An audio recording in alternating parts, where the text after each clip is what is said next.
అందరికీ నమస్కారం. మీరు ఎంత తిన్నా లావు కాకూడదు అనుకుంటున్నారా? ఆహా! ఎంత హాయిగా ఉంది ఆ మాట వినడానికి అంటారా? ఇంకా రిజల్ట్ వస్తే ఇంకెంత ఫీల్ అవుతారు? వస్తుంది.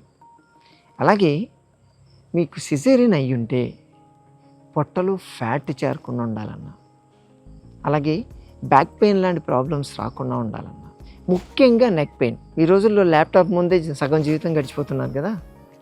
సో అటువంటి వాళ్ళకి నెక్ పెయిన్ ప్రాబ్లం రాకుండా ఉండాలన్నా, అలాగే కిడ్నీస్ ఎఫెక్టివ్గా పనిచేయాలన్నా, మీ బాడీలో అసిడిటీ గ్యాస్ ప్రాబ్లంతో పాటు ఇన్ఫెక్షన్స్ రాకుండా చూసేటువంటి ఆల్కలైన్ స్టోర్స్ పెరగాలన్నా మీరు చేయాల్సింది ఒకే ఒక పని. ఏంటో తెలుసా? భోజనం చేసేటప్పుడు కింద కూర్చొని తినాలి. సోఫా మీద టేబుల్ మీద కూర్చొని తింటే మన లోయర్ బాడీ జాయింట్స్ అన్నీ కూడా స్టిఫ్ అయిపోతాయి. వాటిలో ఉన్నటువంటి కార్టిలేజ్ ఆటోమేటిక్గా డ్యామేజ్ అవుతూ ఉంటుంది.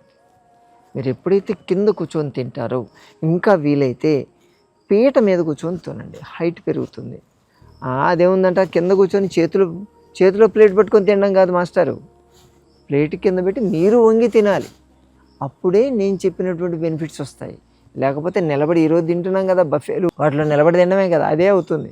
ఇంట్లో బఫే తినమని నేను చెప్పట్లేదు, ఇంట్లో మీ అమ్మమ్మ నాటి పెళ్లి భోజనం చేయమని చెప్తున్నాను. సరేనా? మీరు చేయండి, మీకు వచ్చే బెనిఫిట్స్ అనేకం.